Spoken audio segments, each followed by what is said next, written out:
अस्सलाम वालेकुम एवरीवन। इस लेक्चर में हम स्टार्ट करेंगे ग्रामर का पार्ट ए जो कि है कंडीशनल्स। हमारे पास जो स्टेटमेंट है वो कह रहे हैं कि जी put in the correct verbs to make third conditional sentences. Third conditionals में हमारे पास क्या है? हमारे पास पहले है जी पास्ट परफेक्ट टेंस और उसके बाद हमने would, could, might plus have और फिर पास्ट पार्टिसिपल आ जाएगा।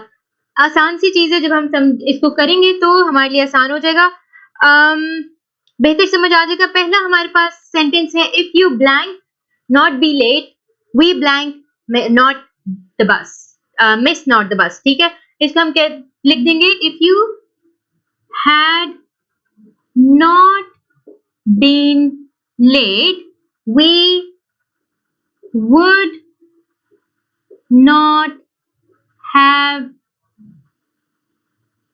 इसको ऐसे कर देते हैं, we would not have missed the bus।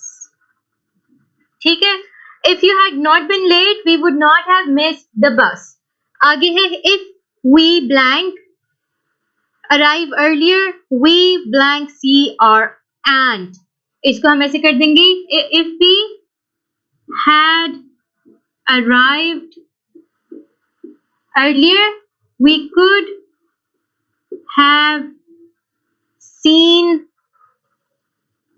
our aunt। ठीक है, अच्छा क्या है यहाँ पे कि अगर हम जल्दी पहुंच जाते तो हम अपनी खाला से मिल सकते थे।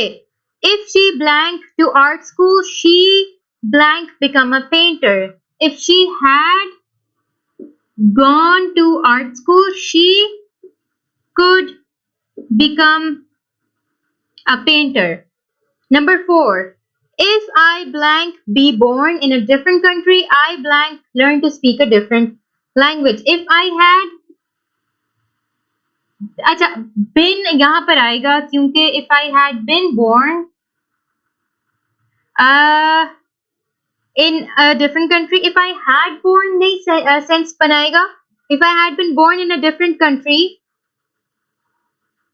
अच्छा इसको हटा देते हैं, 2 दफा नहीं लिखना। if I had been born in a different country I would have learned to speak a different language। अगर मैं किसी और मुल्क में पैदा हुआ था तो मैं कोई और ज़बान बोलना सीखता। अगर वो आर्ट स्कूल चली जाती तो वो पेंटर बन सकती थी। If you had not been late, अगर तुम लेट ना होते तो हमने बस ना मिस की होती। इसके बाद 2 और सेंटेंसेस हैं, वो भी कर लेते हैं। नेक्स्ट 2 हमारे पास सेंटेंसेस हैं they blank late if they blank not take taxi. इसको हम ऐसे कर देंगे they would have been late if they had not taken a taxi. अच्छा बात ये कि आपको फर्स्ट हाफ और सेकंड हाफ को खुद से सॉर्ट आउट करना है कि अक्सर ये if they had not taken a taxi पहले भी आ सकता है, दे दूसरा भी पहले आ सकता है, जैसे इस सिचुएशन में है। ये आपने ये खुद सॉर्ट आउट करना है, इसकी खुद सेंस बनानी है और ये मुश्किल नहीं है, काफी आसान है क्योंकि मुझे ऐसा लगता है ये इतनी प्रैक्टिस हमारी हो गई हुई है कि ये काफी आसान अब एक एक्सरसाइज है। Number 6, we blank come if we blank invited. अच्छा अब क्योंकि हम ये थर्ड कंडीशनल कर रहे हैं, we could have come if we had been invited। ठीक है, अगर हम आ सकते थे अगर हमें दावत दी गई होती तो। ठीक है, और इससे ऊपर में वो लेट हो जाते हैं अगर उन्होंने टैक्सी ना ली होती। ठीक है, अच्छा ये है आपका ग्रामर का पार्ट ए। अब करते हैं ग्रामर का पार्ट बी।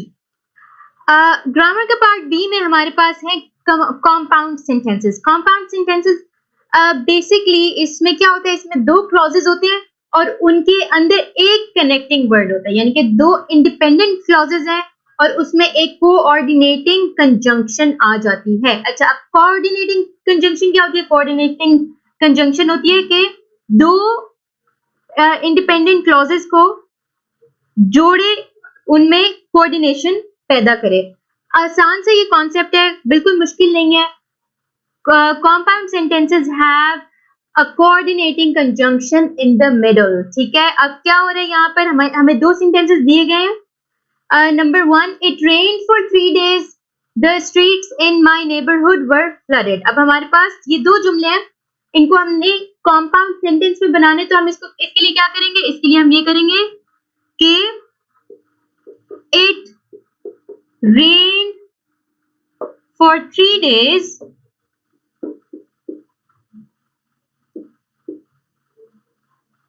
और इसमें हम ऐड कर देंगे सो।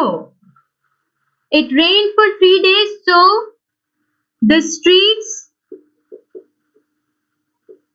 in my neighborhood are flooded.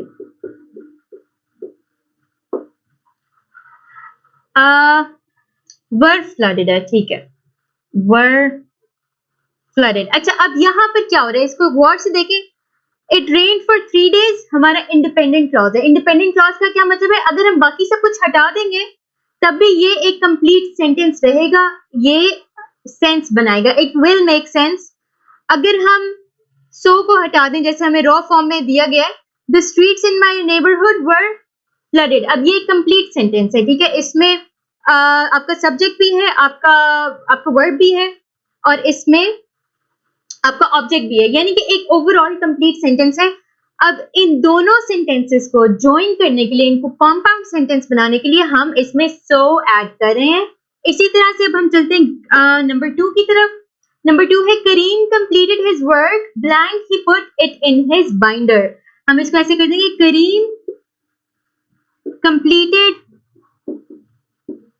his work and he put it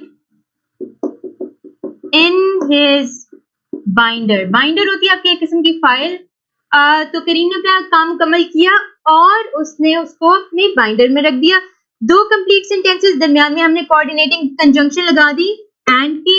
अच्छा, number 3, Haris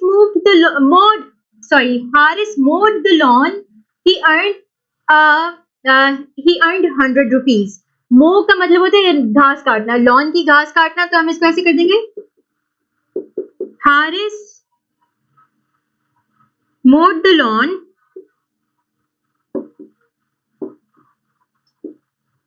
and earned 100 rupees। ये हो गया। अच्छा, अब नंबर 4 पे हमें उन्होंने क्या दिया हुआ है, नंबर 4 पे उन्होंने हमें कहा है Neelam doesn't like seafood blank she doesn't like cabbage. Neelam को सी फूड नहीं पसंद, यानी मछली वगैरह नहीं पसंद, और शी डजंट लाइक कैबेज। अच्छा, अब सी फूड में कैबेज होती होगी, ठीक है। अब इसको हम ऐसे कर सकते हैं, नीलम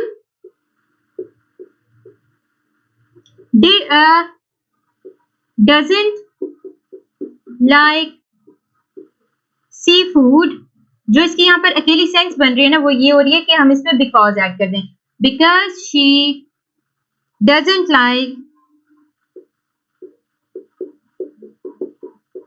cabbage। ठीक हो गया, ये है आपका नंबर 4 कॉम्पाउंड सेंटेंस। इसके बाद हम बाकी के 3 भी कर लेते हैं।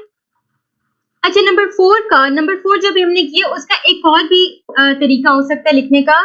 इसको कर लें, Neelam doesn't like sea food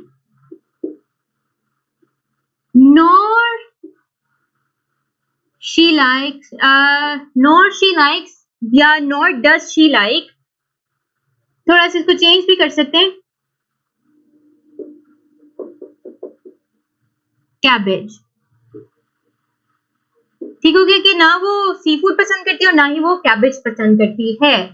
और इसमें नीदर भी कर सकते हैं, नीदर डज नीलम, लेकिन वो बहुत लंबा काम हो जाएगा, सिर्फ ये भी लिख सकते हैं, Neelam doesn't like seafood nor does she like cabbage, कि उसको दोनों में से कोई भी नहीं पसंद। अच्छा, नंबर 5 में आ रहा है, माई pencil was broken I borrowed one from Bushra. तो हम इसको कर देंगे, माई pencil was broken, so I borrowed one from Bushra. Full stop. Number 6. Number 6 में है I like apples, I like pears more. I like apples, but I like pears more. Number 7. Number 7 में लिख लें 8 people got. अच्छा, अब यहाँ पर 3 sentences दिए हुए हैं और इनको हमने ज्वाइन करना है. 8 people got into the elevator.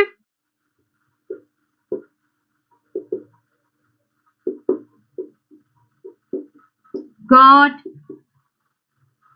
into the elevator, but अच्छा, but इसको नीचे ले जाते हैं. But it was crowded, so 3 people